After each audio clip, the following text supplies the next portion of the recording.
that is what it is all about. Helping people to feel more free in their lives. It's not about money. Never has been.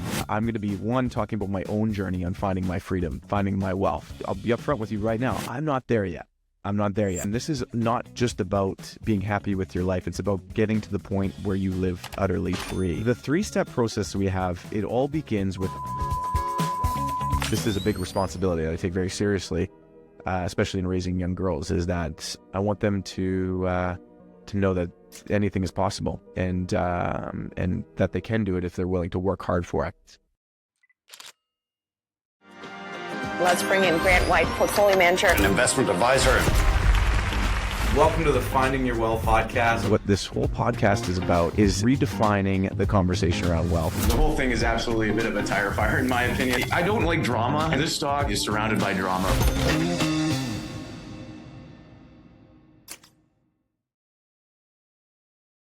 All right, welcome everybody. This is the first episode of the Finding Your Wealth podcast. My name is Grant White. I'm your host, of course. I am also a portfolio manager, investment advisor with Endeavor Wealth Management, and I'm extremely excited to be here to talk about, to actually get this thing off the ground. I mean, I talked about this quite a while ago when I was in Hawaii and wanting to get this thing, get this project started. Because really what we're here to do, what this whole podcast is about, is redefining the conversation around wealth. I'm so tired. I'm so sick and tired of talking about wealth in the way that it typically is, like whether it's in the industry or how people refer to it, just looking at numbers and material things and it constantly providing stress and comparisons and so on. We need to change. We need to look at wealth in a completely different way because wealth is subjective. The concept of wealth should be more about freedom and understanding what that means to you. And I am so grateful to have these platforms available to us now where we can lead that conversation. And that's exactly what we're doing here in this podcast. And that's the type of conversations that needs to be happening on a much broader basis in the wealth management industry and personal finance. And so if nobody else is going to do it, I'm going to do it. Essentially is where we're at.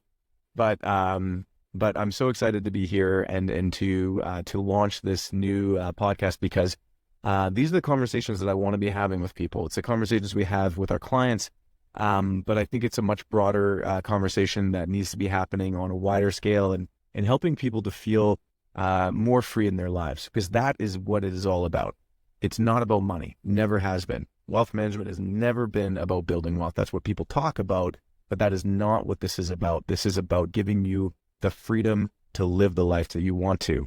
And in turn, that's exactly what I'm pushing for as well. And so in this podcast, in these episodes, what we're going to be doing is I'm going to be, talking about my own journey on finding my freedom, finding my wealth.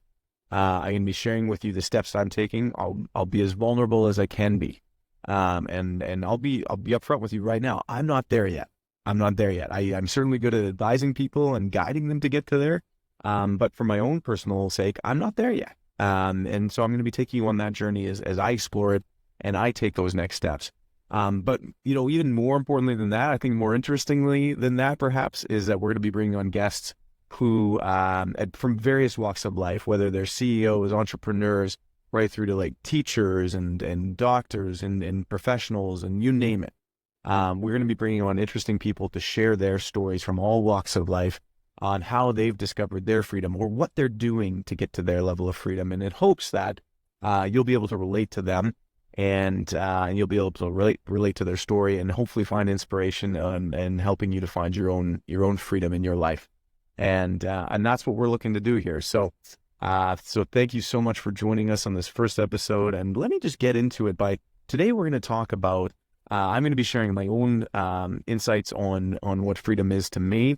I'm going to be sharing with you the process that I'm about to go through in efforts to try to get to where I would like to be, and I'm going to be sharing some insights of what I've worked with, some of the ideas that we've worked with Dr. Jason Brooks, who's a psychologist and perhaps one of probably the best people I know who understands human behavior and the most knowledgeable person I know on that anyway, and helping people to achieve their goals. And so Jason and I worked together on a framework to help me to achieve my freedom. And I'm going to be sharing that with you today. And we're going to be using that as kind of an overarching methodology to help other people to get to where they want to be as well. And so I'm going to be sharing that with you. And then I'll also be talking a little bit about like what the next 12 months look like for me. And so thank you again for joining us. And yeah, let's just jump right into it from the next thing. So one of the things I want to do on a regular basis is we've broken it down into a 10-point scale on where I'm at with my freedom, and I'm going to be sharing that on a week or on an episode by episode basis. And we're also going to be asking our guests to share that with us as well. And so, it's a 10-point scale where, 1 on the scale means you're extremely constrained. You're feeling trapped by your circumstances. There's no perceived options and you're overwhelmed. Okay. That's number 1, right through to number 10, which means that you're utterly free. You're completely free. You feel completely autonomy and freedom in your life decisions, and constraints aren't in the way, and so on and so forth. And everything in between. And right now, where I'd say I'm at is I'm at a 4. Don't get me wrong. I'm extremely happy and I'm grateful for my life. I have a lot of great things going for me, and I'm eternally grateful for that. But again, this is not just about being happy with your life. It's about getting to the point where you live utterly free.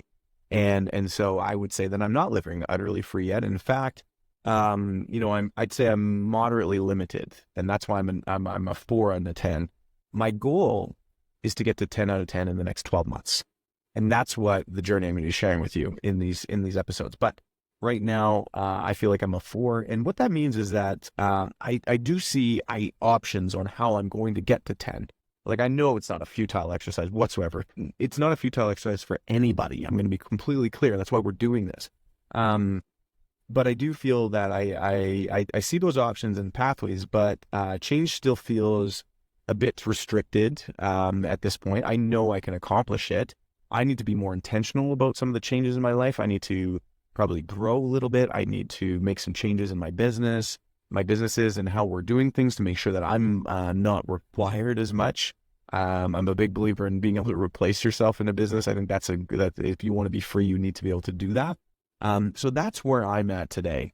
And what I'm hoping to see over the next 12 months is an incremental changes, ultimately getting to that 10 out of 10. Just on that, one of the interesting conversations I had with Jason about this was, is it possible to be a 10? And I'm always of the mindset that, when I'm rating something, it's 10 is perfection. And so is anything really perfect? So I was of the mindset that if I got to an 8 out of 10 this year, or 9 out of 10, that would have been good. And then I talked to Jason, and he was basically like, F that, man. There's at no point in your life are you ever trying to just be an 8 out of 10. So why would you try to be an 8 out of 10 on your freedom and your wealth? And I said, no, you're absolutely right. So we're shooting for 10s here. I want each and every one of you to be shooting for a 10 out of 10. And whatever that means for you on this, and that is possible. And that's what we're looking to do. And it's going to be hard.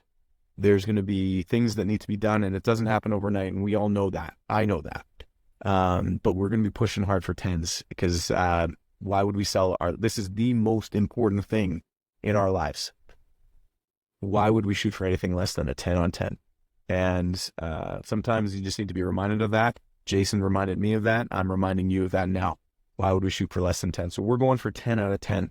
And that's what we're going to do. So now, as I mentioned, Jason and I worked together on defining a framework for this. And I'm excited. Jason's going to be actually our guest in our next episode coming out shortly. So we're going to get deeper into this, but I'm going to share with you this, our 3-step process that we created right now. And Jason will elaborate more as we work through it. So the 3-step process we have, it all begins with understanding what wealth means to you, what your freedom means to you. And that is the most important thing, because we cannot shoot for that 10 out of 10 without understanding that.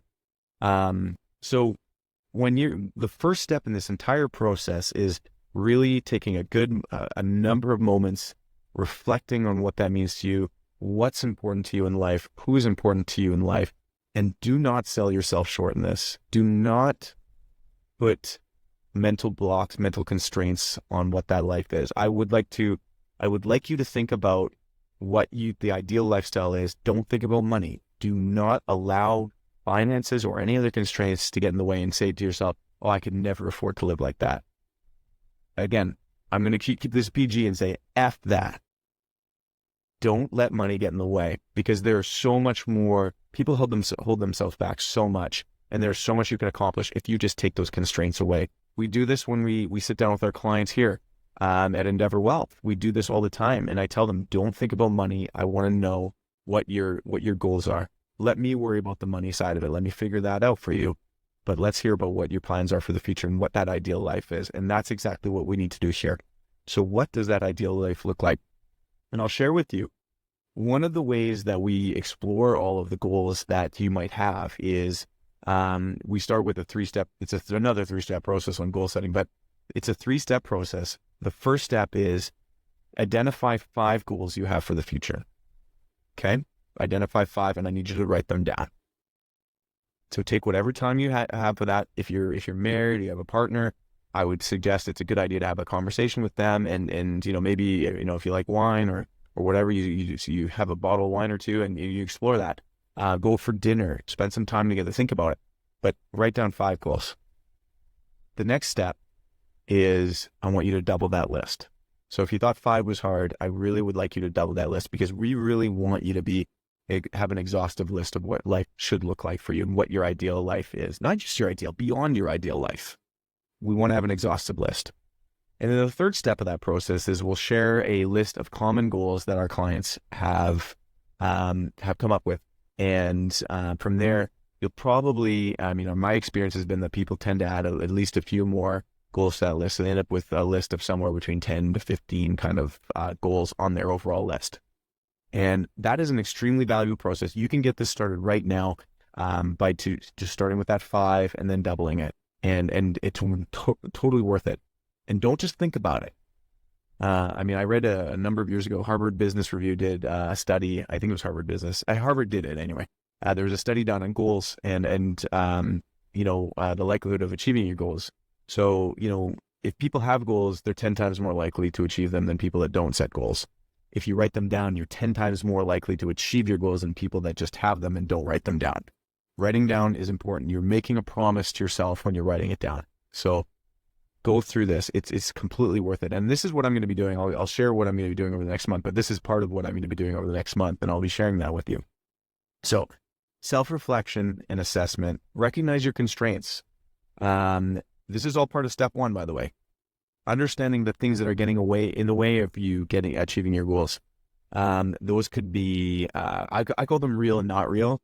That's probably not fair. They're all real, but like the real, in my terminology, the real constraints, things like finances. Maybe you don't have enough money or enough income or whatever it is to achieve your ultimate freedom yet. That's fine. Let's understand that though. And what does it take to actually get to where you need to be? Maybe there's other constraints like, I don't know, maybe you don't live in the place that you want to live. Like maybe it requires a moving or something like that. There's big changes that are real constraints that are in your way, but there's also like psychological, mental, emotional constraints. And again, these are real constraints as well, but I'm the ones that we self-impose. Maybe that's a better way of putting it. Self-imposed constraints that are also getting in the way of us achieving our freedom and our wealth. And those ones might be just, not being intentional. It might be something like, just not feeling free to do it, or not just taking the time to do it. It might be something even societal. It's like, oh, well, I'm not good enough to do that. I think it was Peter Crone that said, I've got it right here, actually. We're all born limitless. Life teaches us who we think we are, but it creates constraints. So I love that. I love the idea that we are born limitless and we can achieve anything, but then life teaches us to hold ourselves back. So that's complete BS, obviously. In the end of the day, that is something that we are self-imposing. Who cares what life or what society thinks of what we want to be. We need to move beyond that in order to achieve our freedom. Otherwise, what are we doing? We're not gonna be happy. We're not gonna live free.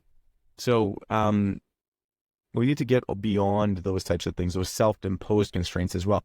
But the first step is identifying all of them. The non-self-imposed and the self-imposed constraints. What's holding you back? And be honest with yourself. Like, this is a self-assessment. You don't have to share it with people just yet, although I would.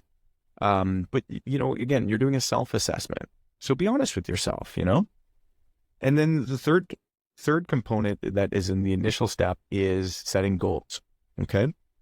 So you need to define what freedom means to you, and you need to set realistic goals on how you're going to achieve it. So, again, first you got to understand what your freedom is. You need to understand the constraints that are holding you back, and then set goals to achieve that freedom. Okay. And meaningful goals, measurable goals, things that can, you can take steps towards. All right. That's step one of the process. Step two, implement changes. Once you understand, once you know, now it's time to set some changes. Now, one of the things that I think is really important in this is don't think you need to turn the world on its end overnight. Don't think that you're going to achieve your freedom tomorrow by making some simple changes. That's not realistic. And in fact, it's going to overwhelm you, and it's going to blow up this entire process. Baby steps are good. There's a reason why you're not living free today. Let's respect that, but also take the necessary steps to change that. So when we're implementing changes, experiment with small changes first, In some cases, it's just a matter of taking a baby step in the right direction. And I'll share something with you. I'm going to frame this in a way that I can just for confidentiality's sake, but I have many clients who are afraid to take time away from their businesses, for example, because they think that they feel guilty about it. They feel guilty that other people are doing work for that or in the business, and they think they need to be there all the time. So that's just a good example of it. So often in those cases, and I'll back it up, because like what those owners and what those entrepreneurs want to do is they do, in this case anyway, want to take more time away. They want to live a freer life by traveling and exploring the world and experiencing other cultures, but they're afraid to take time away from their business. They feel guilty about it. So what we've recommended is a baby step. Why don't you try going away for a couple weeks? Take a couple weeks. Go to go to Mexico, go to wherever you want to go. Go somewhere away for 2 weeks and see what happens, and see how you feel. And when you come back and you realize that, the world didn't end, your business didn't fall apart, maybe then you can take another baby step from there. Maybe 2 weeks becomes 3 weeks. And if your goal is to achieve that, maybe they want to be able to work remotely 3 months a year from Tuscany or something like that. Let's take a baby step in that direction first and foremost. So, anyway, implementing changes. Experiment with small changes at first, manageable changes, things that you can do comfort, or maybe it's pushing your comfort zone. I don't mind that at all. Push your comfort zone a little bit, but do it in a way that's actually meaningful, and it's also going to inspire further change. And then you monitor and adjust. You come back, you take that small baby step, maybe, and if it's something, again, if you're a business owner, maybe it's a matter of trusting some of your other employees to handle some of the work, or so on. You're delegating more, things like that. But monitor and adjust. See how it feels. If it doesn't feel comfortable, okay, adjust. Do something different. Something I have been doing, and something I need to do more of in my own businesses and in my own life. And then the third step is seeking feedback and support. I like, as I said, the beginning part may be self-assessment, but I think it is completely worthwhile to have an accountability coach or a partner all along the way. Jason does that for me, but I also have other partners involved with this that I'm going to be sharing this. I'm sharing with you. But the fact that I'm throwing this out there, there's going to be accountability on me to do this. Seek feedback, support, have people in your corner, build a team around you that's going to help you to get there. That could come in the form of professionals, could be like within your financial planner, your wealth manager, could be with your accountant, could be with other professionals in your network. If one of your goals to live free is being healthy or being more active, things like that. It could be a personal trainer or you name it. It could be just a matter of sharing it on Instagram or TikTok or wherever in your social media and just putting it out into the universe so that you feel like you're going to have to do it. But seek feedback and support. Talk to other people about it. I think that's an incredibly valuable process, and be open to continuous learning and adaptation. you're not going to get it right the first time, and that's fair. I'm a big proponent of experimenting and trying and being open to failure, because that's how we achieve new things. And this is no different than that.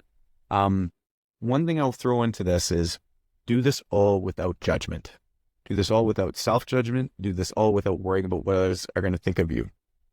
This is all about your freedom. This is all about achieving a life, I'll say a life worth living. I think every life is worth living, but I think this is all about going beyond what you thought was possible in your life. And I talk to people about this all the time when they tell me their goals are to retire, and they have this, like, they hold themselves back on what that could be. I want you to all to go beyond what you think is possible. And that's what this process is all about. So again, 3 steps. Self-reflection. The first step is self-reflection, recognizing constraints and setting goals. Second step is implementing changes, starting with baby steps, leading to bigger change. And the third step is to evaluate, seek feedback and support, continuously learn and adapt. And you do that until you're ultimately a 10 out of 10. All right. So in just the remaining minutes that I want to take with you here, what I'm going to be doing over the next month is I'm starting with step 1, of course. So self-assessment, goal setting, and understanding my constraints, and setting my goals. That's what I'm doing over the next month. So right now, it is what date? June 14th, today, 2024. So over the next month, by July 14th, 2024, I want step 1 to be completed for me. I want to understand where I'm going so that over the next 12 months, I'll be able to achieve that 10 out of 10. When I think about freedom for me, because I have been thinking about this for a long time, I've been thinking about this for years, frankly, and I'm finally doing something more about it, is, from a high level, I think if somebody has true wealth, that true freedom, it's the ability to do what you want, when you want, with whom you want, who you want. But being able to spend the time with the people that you want to, most importantly. And that's a very overarching goal. So that's not granular enough. That's not detailed enough to be able to go through this process. But that's ultimately what I think the definition of wealth is. When I think about my own version of that, and nobody can tell you what yours is, and nobody can tell me what mine is, I want the ability to live where I want to, when I want to. I love the idea of being able to live abroad and have all of my entrepreneurial ambitions, growth in my businesses, launching new businesses. I want that all to continue on. You can see behind me probably, like, I've got a lot of like Richard Branson and Virgin, like paraphernalia and stuff. And there's no secret. I mean, the way Richard Branson structured his life, I think is inspiring. And, I think, he's somebody that's understood freedom a long time ago, while still wanting to make a difference and an impact in the world and have a great family life. And that's inspiring to me. And so, I want my own version of that. So I want to be able to work and run my businesses no matter where I am in the world. I'd love to be able to spend a few months of the year in different places, whether it's like Europe or in the Caribbean. I want to be able to do that. So this is something that we're experimenting on right now. We did actually a few years ago when the pandemic hit. I spent a month on Vancouver Island because, obviously traveling was a bit limited. We could travel within the country. So I spent a month on Vancouver Island and traveling around there. But I worked that month too, and I worked remotely, and it was amazing. And, our business grew, and I want to be able to do more of that. So it was something I experimented on a few years ago. I've done smaller versions of it since, but I would like to make that more formal in my life now. Obviously, kids in school. I've got 2 beautiful, smart young girls, my daughters, JL and Max. JL's turning 4 in September, and Max is just turned 1 in April. So I do have my hands full with that, but and school will be a bit of a constraint. Obviously, we're not intending on homeschooling, so that will be a constraint that will have to be in the city. But needless to say, I want to be able to not be in Winnipeg and being able to have my businesses still grow. I don't want things to slow down. I don't intend on going vacation, but I do intend on living in amongst other cultures and experiencing that. So that's a big part to me. Having a great family life is, without them, there's nothing. I mean, with my wife, Sam, and my two girls, as I said, I want to be present with them. That's it. If I'm not that, then again, I'm not free. So I want to live in the moment with them. I want to enjoy the ride. I mean, parents always talk about how things go by so quickly, and I can say that is absolutely true. I mean, I blink of an eye, JL went from being a baby to turning 4 in September. And so you have to enjoy the ride, and that's what I want to do.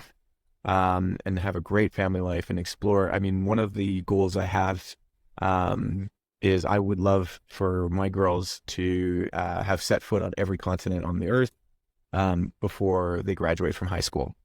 So that is a meaningful and measurable goal that we have. It's lofty because some places are hard to get to, like Antarctica, but we are going to do it. So that's something that we need to do, or that I want to do. It's as part of that freedom. I want my girls to experience those different cultures with me and those different places. So because I think that's so enriching. And of course, I want to do that all with my wife Sam. Yeah, like admittedly, some couples like to travel separately, and there's nothing wrong with that. Obviously, I mean, to each their own. But I love experiencing these things with my family and with my wife and with my girls. And so, not that it's not to say I will never travel without them. My girls, my daughters, generally I want to go with Sam, but like, I think, when I think about doing all these things, they're there with me, and that's a big part of my freedom. I have big ambitions in my entrepreneurial career as well. We'll call it that. I think entrepreneurs is a word overused today because, whatever. But in my entrepreneurial career, I want to make big impacts on people's lives. And, one of the ways I intend on doing that is, you have to become somewhat exponential in your businesses, and you have to replace yourself. So that's what I'm looking to do is how do I scale my impact up more? And, wealth management is a great business to be in. And, we're in the process of launching, I'm in the process with other, partners in various aspects, launching other businesses that are going to have equal, if not more impactful, more impacts, more scalable impacts even than what we can do in wealth management. And so I'm very excited about all those things. And that's where I would like to, if I'm not doing that, I'm not living free either. So all of those things have to work together in harmony for me. I think that's the biggest thing. Like, I don't believe, like, the work-life balance, for example, is like the balance part is the wrong word in it. It's harmony. They have to work together because I'm a big believer in that work and family and life, they all blend together. They have to work together. And it's all just it's still just life at the end of the day. And in order for me to feel my freedom and wealth, I need to have those things working together and working, like growing and expanding while not sacrificing things like my family time. So those are all the higher overarching goals that I have. And for me to feel my wealth, I want to be able to travel when I want to without thinking about it. Certainly from a financial perspective, I never want to have to, think about like, oh, can we afford to do that this year or you name it. I want my girls to experience, I don't think they should have everything handed to them. I know they shouldn't have everything handed to them, and I intend to not hand everything to them. I want them to have the opportunity to do anything in life, but not so much of a handout that they don't have to do anything in life, if that makes sense. I want them to know that they can do anything. And this is a big responsibility that I take very seriously, especially in raising young girls, is that I want them to know that anything is possible, and that they can do it if they're willing to work hard for it. And so I take that as a very serious thing that is, also part of me achieving my freedom is them achieving their freedom. So those are all the overarching goals that I have. And I know that I have to get more detailed with that. And that's exactly what I'm going to be doing over the next month. So that's first steps that I'm going to be taking. As just kind of a final note, this is really timely to be doing this. It's because over the last week, a friend of mine, Jamil Janjua, just achieved one of the most amazing things that I've ever seen somebody be able to do, somebody that I know be able to do. So he is a pilot for Virgin Galactic. He is, as talented as he is, I think he's an even better person. I've been fortunate enough to get to know him. I was introduced to him by Jason Brooks, who I've mentioned a couple times here. And this last week, he achieved what I believe is a lifelong goal of his, of becoming an astronaut. And he actually flew to space with Galactic 07, the Galactic 07 mission that just flew last weekend. And I was so inspired. I've been inspired by him for a long time. But the fact that he achieved this lifelong dream of going to space and becoming an astronaut, I think is absolutely amazing. And I think it's so timely just recording this episode because, man, what bigger form of freedom is there than somebody achieving a lifelong dream? It had nothing to do with money.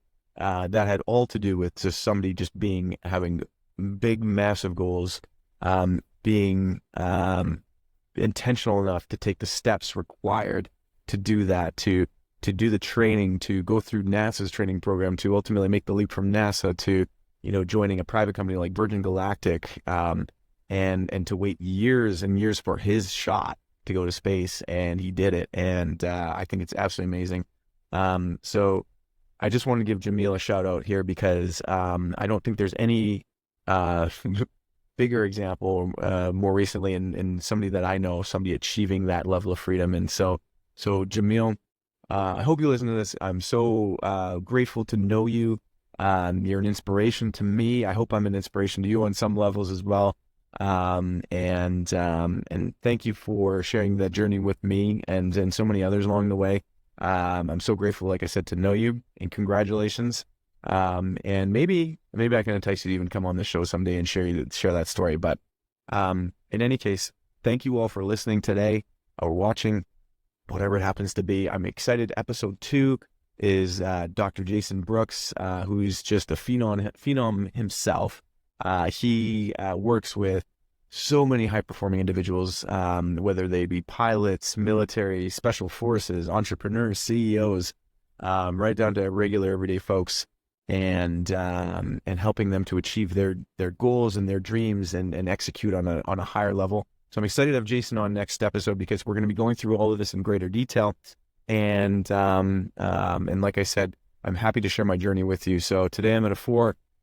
I hope to be something a little bit better next time around, and I know I will be. But I'm looking forward to taking this journey with you. And let's be honest, there is no bigger goal that we can all have in life than finding our wow. So let's do this together. Thank you very much. Take care.